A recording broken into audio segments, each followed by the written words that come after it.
Alors, bonjour, bienvenue à tous. Je m'appelle Lise Brun, je suis agente de programme à l'Association des bibliothèques de recherche du Canada, l'ABRC. Avant de lancer ce webinaire, j'aimerais tout d'abord prendre un petit moment pour reconnaître la terre autochtone sur laquelle je me situe. Je vous encouragerais à reconnaître celle sur laquelle vous vous trouvez, son histoire et ses peuples. Je vis et travaille en Mi'kma'ki, le territoire ancestral non cédé du peuple Mi'kmaq. Ce territoire est visé par les traités de paix et d'amitié que les Mi'kmaq et les Wolastoqiyik ont d'abord conclus avec la couronne britannique en 1726. Je reconnais que j'ai un rôle à jouer dans la sauvegarde de cette terre et dans le respect des traités par lesquels nous sommes tous liés. Au nom de la BRC et surtout au nom du groupe de travail sur les dépôts ouverts, je tiens à vous remercier de vous être joint à nous et je veux remercier Pierre Lazou qui va nous mettre au courant des progrès réalisés sur cette collaboration ABRC et OpenAir. Alors, quelques points à noter. Comme je l'ai déjà mentionné, nous enregistrons cette séance. Et aussi, je mentionne qu'il y aura du temps pour les questions et pour de la discussion à la fin. Mais n'hésitez pas à inscrire vos questions dans le chat, la boîte à discussion. Dès que les questions vous viennent en tête, on va probablement les garder pour la fin, mais comme ça, on s'assurera d'y répondre à toutes à la fin de la séance. Alors, sur ce, je donne la parole à Pierre. Merci Lise. Et bonjour à tous, merci d'être venus à cette session de mise à jour sur le projet et la collaboration en fait entre CARL et OpenAir. Les objectifs de la présentation d'aujourd'hui, c'est de vous en faire apprendre un peu plus sur le projet, si vous ne le connaissiez pas déjà, et de passer au travers de certaines implantations qui ont été réalisées pour être ce qu'on appelle conforme avec cette plateforme OpenAir. Ce sera de connaître aussi comment votre institution peut s'impliquer et de savoir quelles sont les prochaines étapes, notamment celle du groupe de travail, là je parle, c'est-à-dire du groupe de travail sur les dépôts ouverts. Le plan de la présentation, donc on va d'abord commencer par un petit peu de contexte sur l'implication de CARL dans OpenAir, une petite justification en fait de cette participation. On parlera ensuite du projet OpenAir Advance, qui est le projet qui nous intéresse ici et auquel nous participons.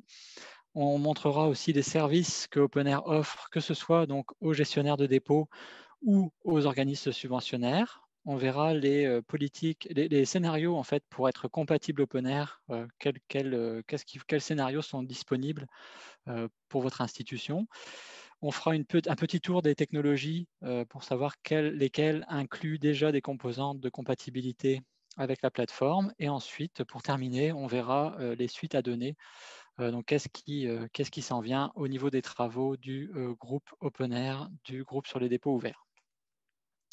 Alors, pour ce qui est du contexte, je pense que la vision en fait, que CARL a mis de l'avant en 2017 sur un système de communication ouvert, durable, innovant et qui est surtout géré et régi par la communauté des chercheurs et aussi en reconnaissant la place des bibliothécaires universitaires, cette vision-là, et surtout les deux aspects en fait, que vous voyez en dessous, le 1.3 et le 3.4, qui se concentrent, un, sur l'adoption des politiques de libre accès et des services relatifs à la science ouverte, et deux, sur la nécessité de renforcer le réseau de dépôts institutionnels canadiens et d'apporter de la plus-value à ce réseau. Et bien, OpenAir en fait, apporte des solutions de réponse à ces deux composantes de la vision de CARL. Au niveau pour continuer là-dessus, en 2020, en fait, il y a eu une action coordonnée qui réunissait notamment CARL, le RCDR, donc l'ABRC, le RCDR et les organismes subventionnaires, plusieurs organismes subventionnaires canadiens et québécois, qui sont arrivés à l'importance, en fait, qui ont reconnu l'importance de développer donc des méthodologies fiables de traçabilité des contenus en libre accès canadien. Et dans cette affirmation, le projet OpenAir est mentionné. Vous verrez qu'effectivement, un pilote, en fait, ce qu'on peut considérer comme un pilote, a été fait entre les agences fédérales et OpenAir. Dernier point important, c'est pour insister sur la notion de coordination. C'est-à-dire ça, je cite en fait un rapport qui a été publié en juillet cette année sur les investissements en libre accès et qui a montré en fait notamment que de par ces résultats que la coordination sur un plan national et régional augmente l'effet des investissements pour un meilleur arrimage, une réduction des redondances et un financement durable pour les infrastructures et les services prioritaires. Et les infrastructures, c'est justement ce qui nous occupe ici avec notre participation à OpenAir. Donc de savoir comment est-ce qu'on peut développer cette infrastructure nationale, cette infrastructure coordonnée de dépôts institutionnels. Donc c'est un des éléments importants. Le succès passe par la coordination. Et on verra, excusez-moi, avant de passer à autre chose, je vous précise que c'est une coordination qui se situe, donc bien sûr, il y a un composant technologique dans ces projets-là, mais il y a aussi l'idée des métadonnées et le fait de coordonner nos efforts pour normaliser certaines métadonnées, ça a aussi son importance et on le verra un peu plus tard dans cette présentation. Alors, un peu de contexte sur OpenAir, un bref historique vraiment éclair. OpenAir a commencé sous la forme du projet Driver en 2006-2007 et c'était la première initiative pour justement explorer la faisabilité d'une infrastructure distribuée dans le but d'améliorer l'interopérabilité des données.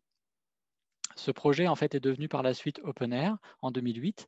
Il y a eu 3 itérations d'OpenAir. On se situe actuellement dans la dernière, OpenAir Advance, qui est un projet dont la mission, vous allez reconnaître en fait certains éléments dont on vient de parler avec Karl.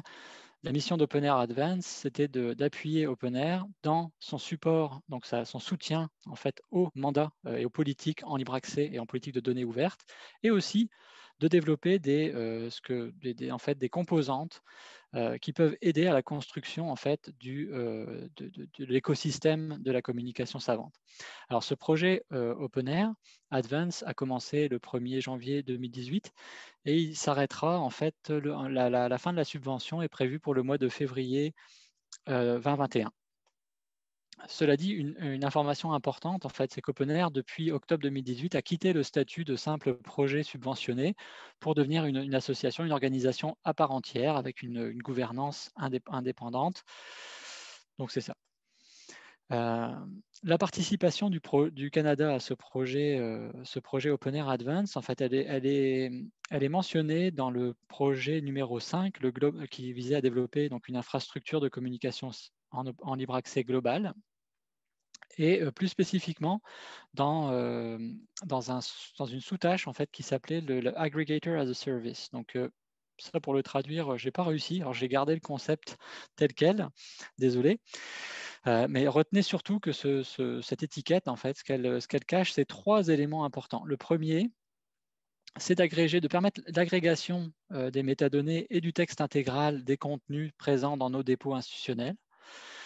2, enrichir et d'améliorer les métadonnées qui sont ingérées donc, par la plateforme avec des processus automatiques, notamment en croisant avec d'autres sources de données. Notamment dans le cadre du projet, on a beaucoup travaillé pour permettre à OpenAir de récupérer les bases de données publiques des 3 organismes subventionnaires, des 3 agences fédérales. Et le dernier point important de ce projet, c'est de fournir à la communauté canadienne un portail d'accès dédié au contenu canadien qui va permettre le suivi, de découvrir les articles, mais aussi de voir la traçabilité, donc de savoir quels sont les articles subventionnés. Si on passe rapidement sur les bénéfices, donc les bénéfices pour notre communauté de gestionnaires de dépôts, c'est bien sûr, ça va nous permettre, ce projet vise à améliorer la visibilité et le suivi des contenus en libre accès canadien. Ça va renforcer et ajouter de la valeur au réseau des dépôts institutionnels canadiens en les rassemblant sous une interface avec des services à valeur ajoutée. On reviendra sur cette notion de service un peu plus tard. Et il y a aussi de réduire notre dépendance vis-à-vis d'organisations dont les valeurs ne sont pas en ligne avec les nôtres, c'est-à-dire des valeurs de libre accès, des valeurs d'intérêt public et commun. Donc, voilà ce qu'OpenAir incarne d'une certaine manière. Pour les 3 agences, donc pour le côté subventionnaire, organisme subventionnaire, les bénéfices 2 principaux. 1, au moins permettre un outil qui permettrait un suivi plus exhaustif des contenus canadiens en libre accès. Et deuxième chose, bien sûr, avec ces données-là, permettre peut-être d'améliorer la conformité à la politique du libre accès des 3 agences. Alors, à ce point de la présentation, si on récapitule bien, s'il y a 3 choses à retenir, donc OpenAir Advanced, c'est principalement permettre de diffuser, de découvrir et de suivre les contenus en libre accès canadien. Alors, comment ils s'y prennent? Alors ici, ce que vous voyez, c'est une image en fait de ce que OpenAir appelle son OpenAir Research Graph, qui est en fait principalement le processus de traitement des données ingérées dans la plateforme.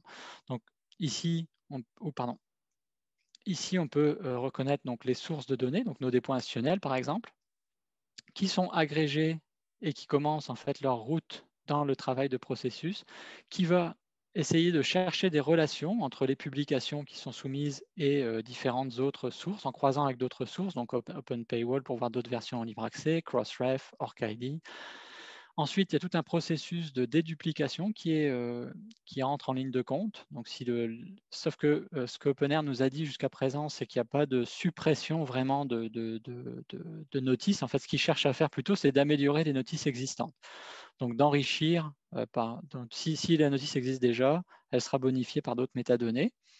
Ensuite, il y a ce qu'ils appellent le processus d'enrichissement en tant que tel, qui doit se baser en fait sur ce qu'OpenAir a reçu, aussi bien au niveau des métadonnées qu'au niveau du text mining, donc de la fouille de texte qui ferait à partir du texte intégral des articles qui seraient exposés.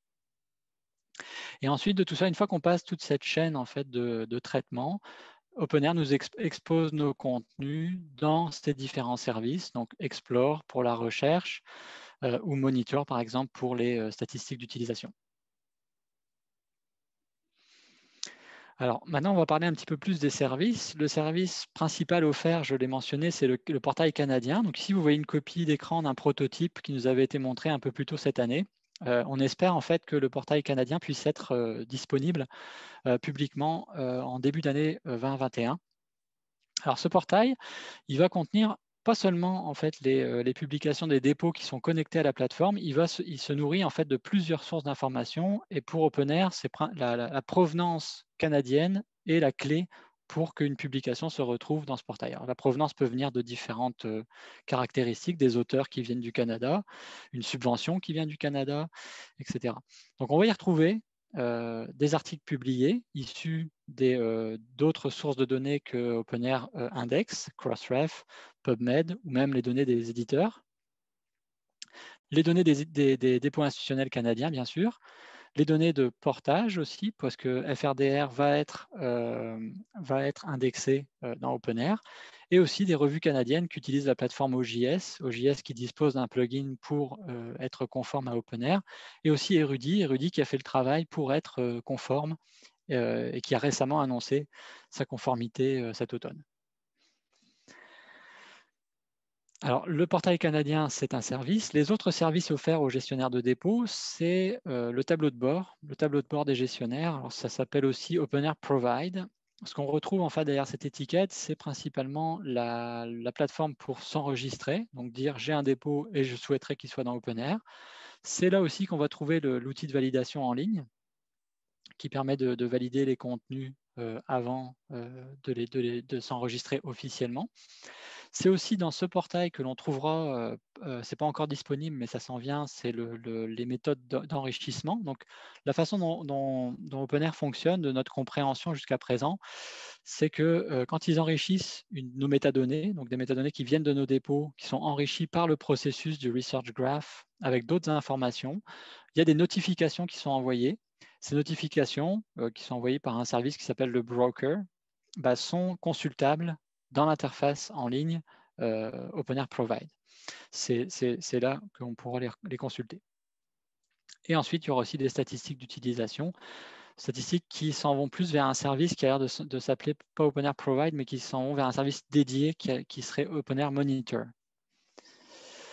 Ici, vous voyez une copie d'écran de ce que c'est OpenAir Provide une fois qu'on est connecté. Donc, comme je vous le mentionnais, on voit principalement en fait la validation et l'enregistrement, mais pas encore l'enrichissement. Ça fait tour pour les services pour les gestionnaires de dépôt. Au niveau des organismes subventionnaires, une petite mise à jour. Donc, ce qu'il faut savoir, c'est que les 3 agences avec lesquelles on travaille depuis le début du projet, de l'existence du groupe sur les dépôts ouverts de Carl, ont été intégrées. Donc, toutes les données qui pouvaient l'être ont été intégrées par OpenAir dans sa plateforme. Ça se témoigne notamment par le fait que maintenant, on est capable de filtrer par les 3 agences pour voir les articles qui leur sont associés. Et, et le CRSNG, juste pour le mentionner, actuellement dans la plateforme OpenAir à la 4e place par le nombre de publications. Donc si on compare, c'est le 4e organisme subventionnaire qui a le plus de publications associées dans la plateforme OpenAir actuellement. Et le travail qui a été fait par OpenAir jusqu'à présent, avec l'ajout de ces données des organismes subventionnaires, c'est le lien, donc bien sûr, entre les publications et les noms des organismes. Ce que vous voyez ici, c'est la lettre d'engagement qu'on a signée avec les 3 agences en septembre 2019, qui officialisait un peu le partenariat entre le groupe sur les dépôts ouverts de Carl et les 3 agences qui nous ont suivis effectivement depuis le début, qui nous ont donné accès à leur base de données publique qu'on a pu partager avec OpenAir et qui a fait qu'on est là où on est présentement, avec l'identification, la traçabilité des publications. Ici, ce que vous voyez, c'est un exemple de résultat dans la plateforme OpenAir avec donc l'identification du projet, l'identification de l'organisme subventionnaire qui est derrière en fait le financement de cette qui a permis la publication de ces résultats. Ici, je voulais illustrer les facettes de l'interface pour montrer en fait l'importance accordée à tout ce qui concerne les organismes subventionnaires. Il y a 3 facettes qui peuvent se trouver. La facette des noms, bien sûr, d'organismes subventionnaires, la facette de ce que OpenAir appelle le funding stream, qui est en fait principalement le numéro de projet de la subvention, et ensuite les projets en tant que tels qui peuvent être associés à la subvention.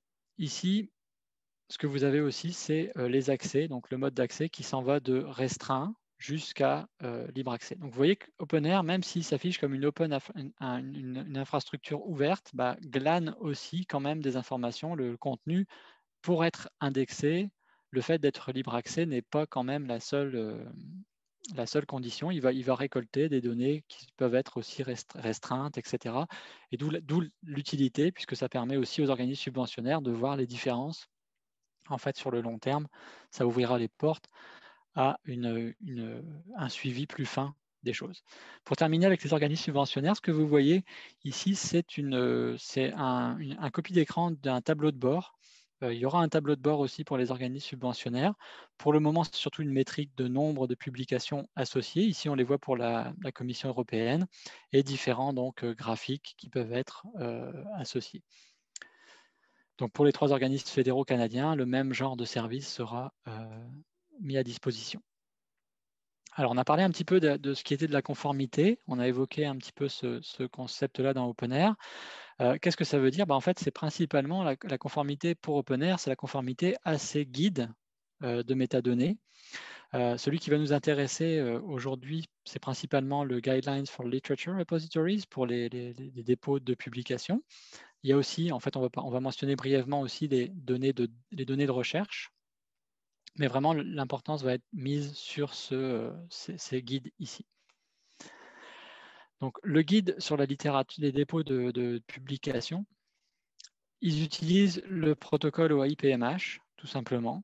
Une grosse différence avec d'autres plateformes sur lesquelles vos dépôts sont déjà indexés, comme peut-être Base ou OCLC Oyster, c'est que la conformité au guide est une exigence. C'est-à-dire OpenAir ne récolte pas du OAI, du Blind Core simplifié. Il faut se conformer à ce qu'il appelle son application profile pour être indexé.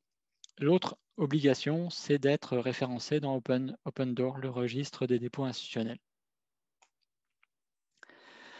Alors, dans notre contexte, il y a 2 scénarios possibles pour un dépôt de publication canadien pour être conforme et être indexé dans la plateforme. Le premier, c'est une récolte directe, c'est-à-dire en fait, vous faites le nécessaire dans votre dépôt pour être indexé directement par OpenAir. Et le deuxième, c'est une récolte via l'agrégateur canadien de Canada Research qui a été développé par Max Massner. Je vais y revenir très, très rapidement. Pour les dépôts de données, c'est un peu différent. Les dépôts de données, même si vous avez une instance Dataverse, si vous participez à Further, enfin au portail en fait d'accès aux données de portage, vous serez compatible. Vos données en fait se retrouveront dans l'interface, sans que vous ayez besoin de faire un développement local.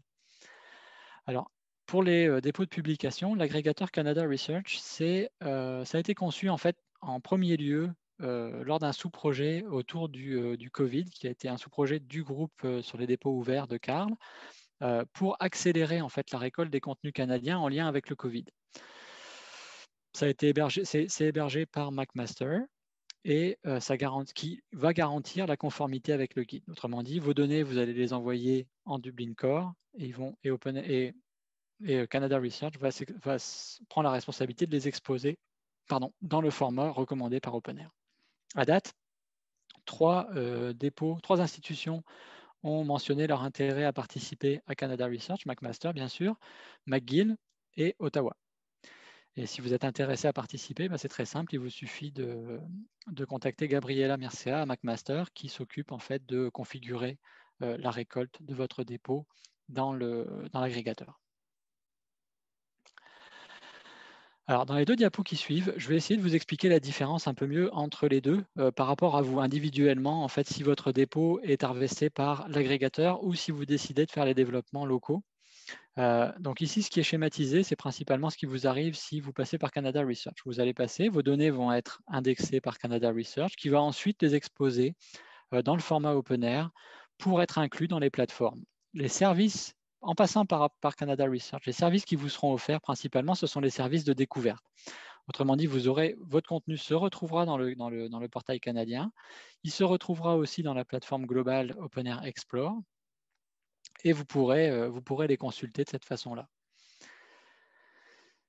Si les autres services vous intéressent, en fait, la récolte directe, et c'est là la principale différence, on va voir qu'il y a une grosse différence aussi, c'est que pour être récolté directement, il y a des efforts supplémentaires à faire, mais ces efforts-là vous permettent d'avoir accès à l'ensemble des services offerts par OpenAir que j'ai un peu évoqué plus tôt dans cette présentation. Donc, bien sûr, la diffusion avec Canada Aggregator, avec OpenAir Explore, mais aussi le OpenAir Provide, dont j'ai parlé un peu sur le tableau de bord des gestionnaires, et aussi Monitor, qui va servir pour les statistiques d'utilisation. Donc, si tous ces services-là vous intéressent, c'est la récolte directe qui vous permet d'y avoir accès. L'agrégateur vous offre principalement la diffusion. Pour faire un petit tour d'horizon des technologies jusqu'à présent, parce que quand on parle de compatibilité, il faut voir qu'il y a quand même des enjeux techniques, surtout si vous décidez d'y aller directement. Ici, c'est aux institutions intéressées à y aller directement. Ces informations sont très importantes. Donc, si vous utilisez DSpace, DSpace 7 sera compatible avec la version 4 d'OpenAir native. C'est-à-dire, en fait, en l'utilisant, vous aurez ce qu'il faut pour exposer vos données de façon conforme. Les versions 5 et 6, qui sont les versions les plus utilisées à travers le Canada, on a financé en fait par une compagnie qui s'appelait ForScience le code nécessaire pour être compatible. Dans les faits, ce code en fait est plus complexe à utiliser qu'on pensait. Donc il y a eu des travaux qui a été fait pour essayer de le simplifier et de l'inclure dans les versions 6.4 et les versions 5.10 de DSpace. Donc les travaux sont encore en cours à ce niveau-là. Pour ePrints, le code a été développé par l'Université Concordia pour son dépôt Spectrum. Et ce code qui a été développé, qui est en production maintenant, on travaille en fait actuellement pour essayer de voir pour le partager avec la communauté ePrints pour qu'il puisse être réutilisé et que les autres institutions ne partent pas de zéro. Au niveau de BPress Digital Commons, il y a une conformité avec la version 3 des guides, mais pas la version 4. Cette conformité à la version 3, pour configurer Digital Commons, il y a une documentation qui a été produite par le groupe sur les dépôts ouverts et qui sera disponible publiquement. Pour Islandora, Simon Fraser est en train de faire le développement à partir de la version 8 pour être compatible avec OpenAir. Et l'université envisage aussi de partager le code avec la communauté. Là, comme je viens de dire, par contre, les développements viennent à peine de commencer. Et on n'a pas eu d'informations en fait sur un échéancier. Samvera, c'est un logiciel en fait qui est pas très utilisé à travers le Canada, mais plusieurs institutions en ont quand même. Là, à ce niveau-là, aucune information n'a été fournie. On n'a pas d'informations à partager au niveau d'efforts qui seraient faits pour être compatibles. Et enfin, Dataverse. Euh, Comme je l'ai mentionné, Portage fait les développements nécessaires pour que les données soient envoyées directement à OpenAir sans que vous ayez individuellement à faire le travail. Ici, je tenais à partager quelques exemples de dépôts conformes aujourd'hui. Il y a certains de ces dépôts, en fait, 2 d'entre eux ont été coordonnés dans le cadre d'un pilote pour supervisé par le groupe sur les dépôts ouverts. Donc, National Research Council, leurs 2 dépôts institutionnels sont compatibles, aussi bien pour leurs données de publication que pour leurs données de recherche. Et Concordia University aussi, qui a été qui a fait l'objet du pilote et qui a été compatible dans le cadre de ce projet-là. Érudit, Montréal, ont fait des développements pour leurs dépôts de façon individuelle. Et Queen's, en fait, est l'université qui a expérimenté à partir du code, le code de DSpace dont je parlais, qui a été financé et développé par Science. En fait, Queen's l'a implanté intégralement. De l'expérience qu'on a eue, de l'expérience qu'ils ont eue, par contre, ils diraient que si c'était à refaire, ils ne reprendraient pas tout le code, mais simplement des portions. Mais ceci dit, leur dépôt est en production, est compatible et conforme avec les données d'OpenAir. Alors, de notre expérience avec OpenAir, quels sont les enjeux qu'on a pu constater? Le premier, c'est que OpenAir s'alimente à plusieurs sources de données différentes et les métadonnées de ces différentes sources sont parfois incomplètes ou parfois de faible qualité. C'est un fait. Au niveau des informations sur les organismes subventionnaires, même si beaucoup d'efforts ont été faits, même si je l'ai mentionné, un des organismes est à la 4e place en termes de nombre de publications, il y a encore beaucoup de fois où les informations sur les organismes subventionnaires sont manquantes, n'ont pu être récupérées. Aussi, dans notre contexte plus direct, au niveau des dépôts canadiens, c'est sûr que même s'il y a de nombreux dépôts, on sait que nos dépôts ne contiennent qu'une faible portion des articles en texte intégral et que donc de participer à OpenAir, même en termes de collectif, à notre apport est quand même limité. Et l'autre point, l'autre enjeu, bien sûr, c'est la conformité. Si vous cherchez à être conforme directement, il y a quand même des efforts locaux à faire. Ils ne sont pas incommensurables, mais ils sont quand même, il y a quand même des choses, ce n'est pas clé en main. Pour corroborer un peu les enjeux dont je viens de parler, en fait, je vous ai indiqué ici les apprentissages qu'on a tirés du projet en lien avec la Covid, donc cette année, qui a mené à la création de l'agrégateur de recherche, l'agrégateur Canada Research. Le premier problème, vous voyez, qui est encore lié à des données, c'est des informations manquantes sur les organismes subventionnaires et les projets de recherche. Et sur ce manque-là, bien sûr, les seules accroches qu'on a, c'est de continuer à travailler avec les organismes, avec les instances de recherche, pour que l'information sur les projets, les subventions accordées circule et puisse être liée aux publications. L'autre point, bien sûr, le problème, c'était un manque d'expertise pour implanter les guides d'OpenAir. Et ça, ce qui a été fait dans le cadre du projet, c'est ce qui a mené à la création de l'agrégateur en disant, en créant une plateforme d'agrégation qui récolterait les données telles qu'elles sont dans les dépôts, au moins on pourrait accélérer la conformité puisque uniquement l'agrégateur aurait besoin d'être conforme au guide OpenAir. Le troisième apprentissage tiré, c'est que il y a une correspondance erronée de certaines métadonnées dans les notices agrégées de Canada Research. Donc, même au sein de l'agrégateur, on se rend compte que certaines métadonnées, certaines pratiques sont différentes entre les dépôts et qu'il y a peut-être des dissensions au niveau de ce qui se retrouve dans l'agrégateur. Et ça, quelque chose qu'on s'est dit qu'il fallait travailler, c'était la mise en œuvre de processus de validation et de meilleures pratiques collectives sur lesquelles il faudrait se pencher l'année prochaine.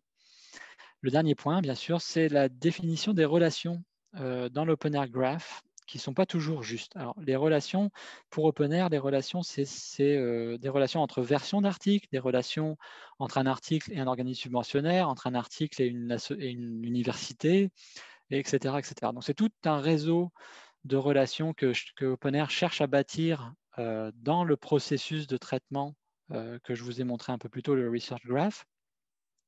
Eh bien, en fait, on se rend compte que il y a des manqués et qu'il y a des associations qui ne se font pas, des associations au contraire qui se font mal. Et là-dessus, sur ce point-là, on n'a pas d'autre choix que d'être patient et de rester en contact avec OpenAir comme on l'a toujours fait depuis le début, et pour veiller à ce que les pratiques, les relations entre publications et autres réseaux informationnels s'améliorent. Pour terminer, au niveau de ce qui s'en vient pour l'année prochaine, et même plus précisément, plus rapidement, en fait, pour ce qui est des pages publiques du site de la BRC, c'est qu'on a décidé de mettre un peu de pages d'information plus spécifiques donc sur OpenAir, sur le site de la BRC, sur lequel aussi d'autres informations seront ajoutées au cours de l'année prochaine. On va bien sûr surveiller la mise en production du portail canadien, qui est, on espère, qui pourra être accessible dans une version publique dans le premier trimestre 2021. Et bien sûr, on va aussi travailler à finaliser ce qu'on appelle la documentation d'implantation, qui va contenir, entre autres, un guide d'implantation qui va prendre la forme d'un arbre décisionnel par logiciel. Donc, pour vous permettre de savoir, si j'utilise DSpace, qu'est-ce que je dois faire jusqu'à me rendre jusqu'à la plateforme OpenAir, tous les choix qui sont nécessaires, le travail à réaliser. Donc ça, ce sera le guide qui sera partagé avec la communauté. On aura aussi une foire aux questions qui va contenir, en fait, en gros, qui est une agrégation de toutes les questions qu'on a posées à OpenAir depuis le début du projet pour clarifier certaines choses, Donc, il donne des informations plus précises et qu'on va essayer de vulgariser un petit peu pour la distribution. Et enfin, il y aura un guide pour rentrer les métadonnées d'organismes subventionnaires dans votre dépôt. Pour l'instant, le travail est surtout fait pour DSpace, donc pas pour les autres logiciels, mais le travail de normalisation et tout ce qui est dit dans ce guide-là pourrait servir aussi à d'autres, à des institutions qui n'utilisent pas DSpace. Écoutez, ça a été très vite, mais ça fait le tour en fait des éléments de mise à jour qu'on voulait aborder aujourd'hui, et ça ouvre la porte aux questions.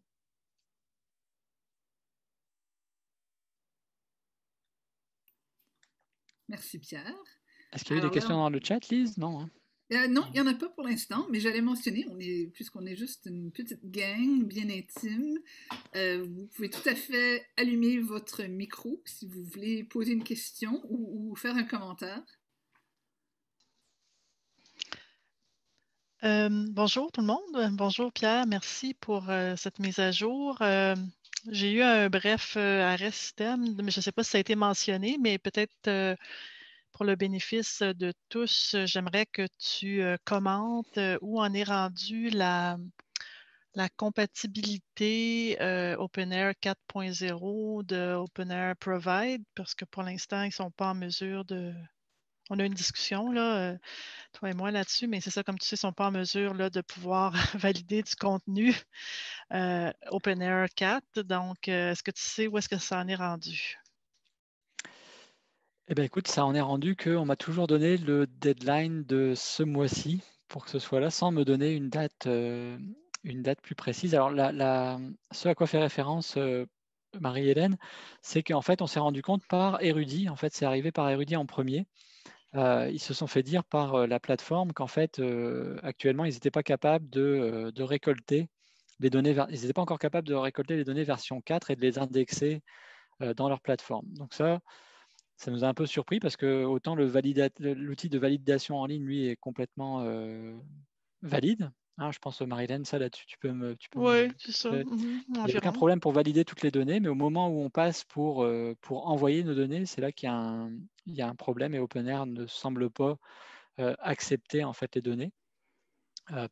Et ce qu'on s'est fait répondre, c'est qu'effectivement, leur capacité à ingérer des données en version 4 ne serait pas là avant le mois de décembre, ce qui commence cette semaine, en fait, mais sans qu'on ait eu une date plus précise, Marie-Hélène. Je ne sais pas si, Kathleen, do you want to add something on this?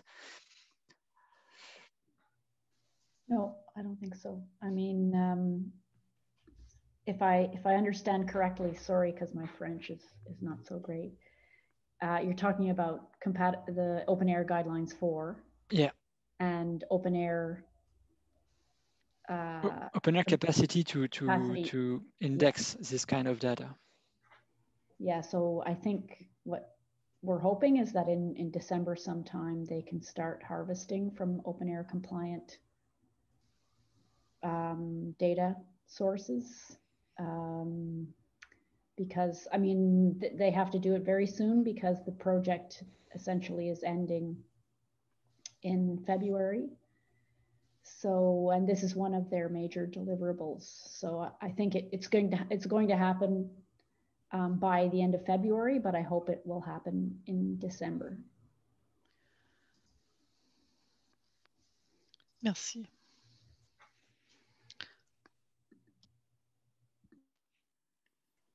Je pense, Pierre, qu'on peut s'engager à certainement communiquer avec la communauté dès qu'on a des nouvelles de OpenAir là-dessus. Oui, et j'ai aussi, en fait, on a aussi envoyé à OpenAir tous les dépôts qui étaient prêts et qui ont eu ce problème-là. Donc ils ont, soi-disant, ce qu'ils nous ont dit, en fait, c'est que pour chaque dépôt mentionné, ils créent un ticket au niveau du support OpenAir pour faire le suivi une fois que le problème d'indexation serait réglé. Mais effectivement aussi, ça vaudrait la peine qu'on soit proactif peut-être et qu'on communique à tous.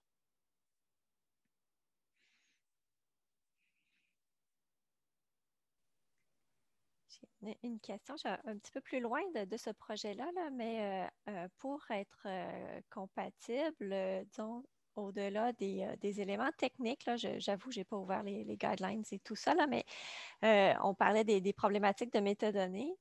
Disons que la partie technique du logiciel est réglée au niveau des métadonnées. Est-ce que vous avez remarqué qu'il y a eu beaucoup de choses à bonifier ou à corriger dans vos dépôts pour être compatibles ou habituellement, ce qu'on y retrouvait déjà, à part peut-être les questions d'organismes subventionnaires, là, mais est-ce qu'il y avait des travaux qui ont dû être faits de ce côté-là?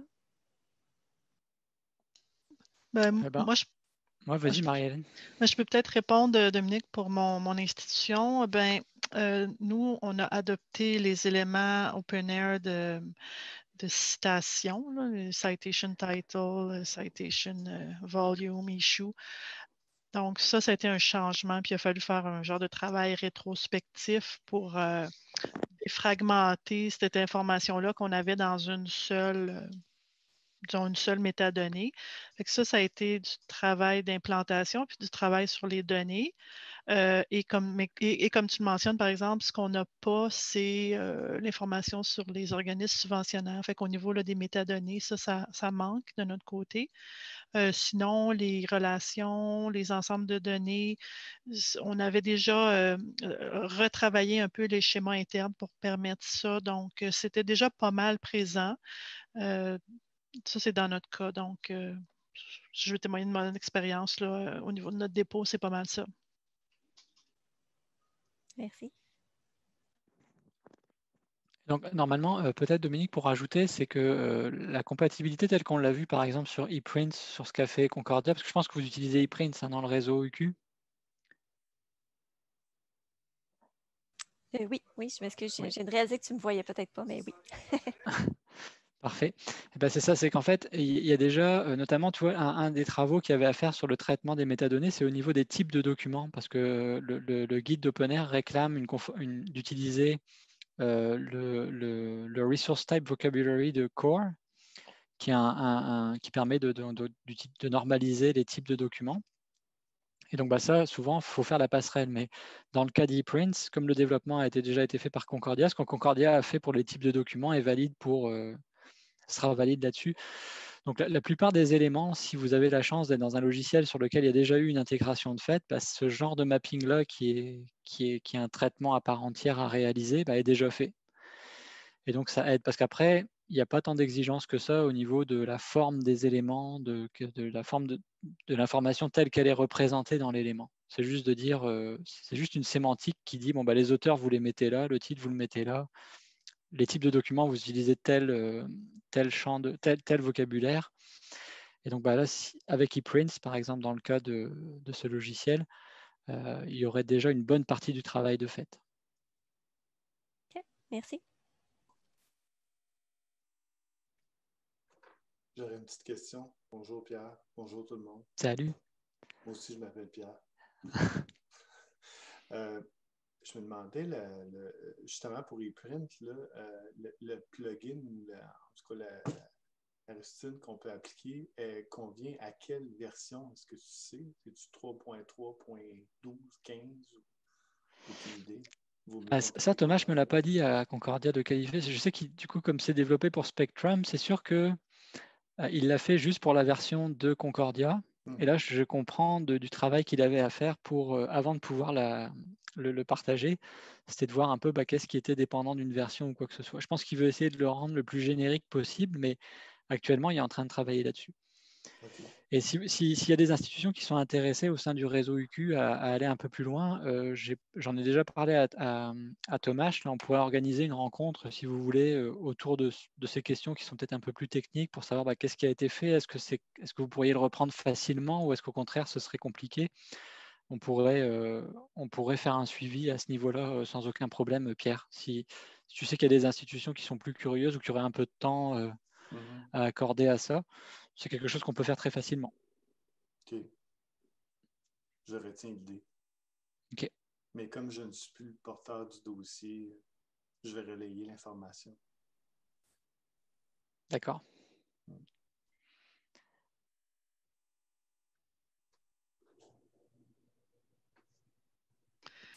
Moi, j'aurais une question, Pierre. Donc, est-ce Oui. que il y a des institutions qui sont compatibles version 3 puis qui vont donc continuer ou peut-être pas upgrader tout de suite ou changer? Parce qu'il y a vraiment une différence aussi là, entre le guidelines version 3 puis version 4. Puis donc, est-ce que ça, c'est supporté? Je pense que ça l'est présentement. Est-ce qu'il y a beaucoup, parce que je vois là, ta liste de dépôts conformes version 4, mais il n'y en a pas beaucoup, il n'y en a pas encore beaucoup. J'imagine qu'il y en a plusieurs qui sont plutôt compatibles version 3. C'est quoi un peu là, le futur, disons, de soutien de cette norme-là, puis comment on peut s'attendre que ça migre plus vers 4 ou que ce soit que le soutien soit, en tout cas, l'énergie soit plus mise à ce niveau-là, etc. Je mentionnais Simon Fraser là, tantôt dans la présentation. Oui. En fait, eux, ils sont déjà dans version 3 et je pense qu'ils font le travail pour la version 4 là, dans Highlander. Mais ils étaient déjà, leur dépôt institutionnel était déjà dans OpenAir avec la version 3. Nous, on est aussi dans OpenAir avec la version 3. Mais j'avoue que pour être honnête, c'est quelque chose que j'ai demandé à prioriser chez nous, de faire le travail nécessaire pour être compatible. On est en train de travailler dessus et j'espère pouvoir débloquer tous les développements d'ici la fin de l'année. Qu'on ait avancé et qu'on soit capable de faire comme vous et de se mentionner comme étant OpenAir version 4. Il y a très peu d'intérêt à aller vers la version 3, d'abord parce qu'elle oblige de travestir le format Dublin Core, puisqu'elle se base sur le format Dublin Core, elle lui donne une sémantique particulière. Donc c'était une approche qui était vraiment démodée, contrairement à la 4 qui, elle, crée un format de métadonnées spécifique dans l'OAI avec un mapping plus sophistiqué aussi. On peut mettre beaucoup plus d'informations. Donc, au niveau de la version 3, je l'ai mentionné notamment, il y a le logiciel Digital Commons là, qui ne peut pas être version 4. Qu'est-ce qu'OpenAir va faire, notamment dans le cadre du projet qui nous intéresse, c'est-à-dire avec le portail canadien? Là, tout ça, ce n'est pas des choses qui ont été si nettement clarifiées que ça au niveau d'OpenAir. Est-ce que quelqu'un qui est compatible version 3 peut être dans le portail canadien, étant donné les différences majeures en termes de métadonnées exposées? Ça, c'est quelque chose qui n'a pas été en fait dit aussi clairement que ça au niveau du portail canadien et de l'inclusion de ces contenus-là dans le portail. Merci.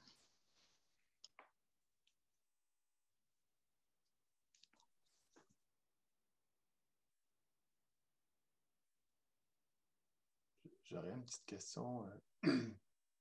À la fin, une fois que toutes les données sont moissonnées, est-ce qu'il va y avoir possibilité d'interroger le service final puis aller chercher toute cette information-là d'une quelconque façon? Tu veux dire l'information sur les publications? Les publications, les organismes de recherche. Une fois que c'est passé, si on prend le schéma là, que tu as mis tantôt, là, à partir des dépôts, puis là, ensuite, ça interroge ORCID, puis ainsi de suite, ça récolte les données. Dans le fond, ça fait un repackage de toute l'information pour une publication. On voit celle-là ici, là, à la fin, quand on est rendu dans OpenAir Research Graph. statistiques, indexing, Oui. puis là, les différents services qui sont offerts, tout ça, y a-t-il des web services au bout du compte où on va pouvoir interroger toutes ces données-là?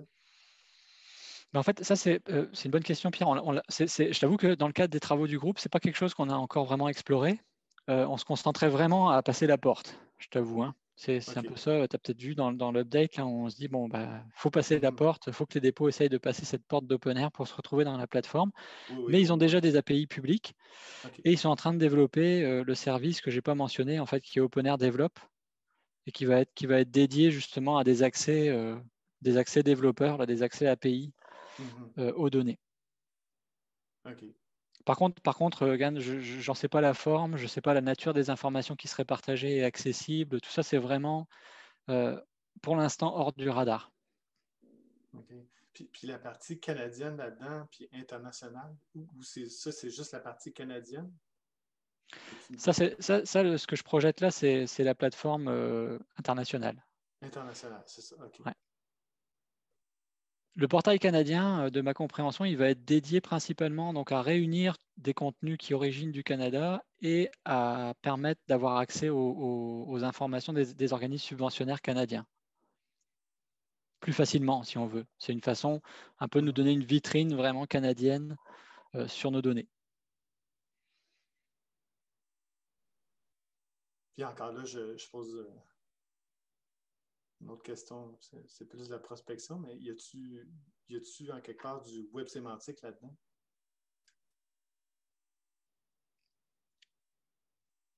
Tu veux dire les links open data et tout ça, hein, ça je t'avoue que là je parlerai à travers mon chapeau si j'ai essayé de te dire quelque chose. Je t'avoue que c'est tout ce volet-là, le volet intégration, accès à des données ouvertes, et c'est pas quelque chose qu'on a exploré assez. Ok, merci.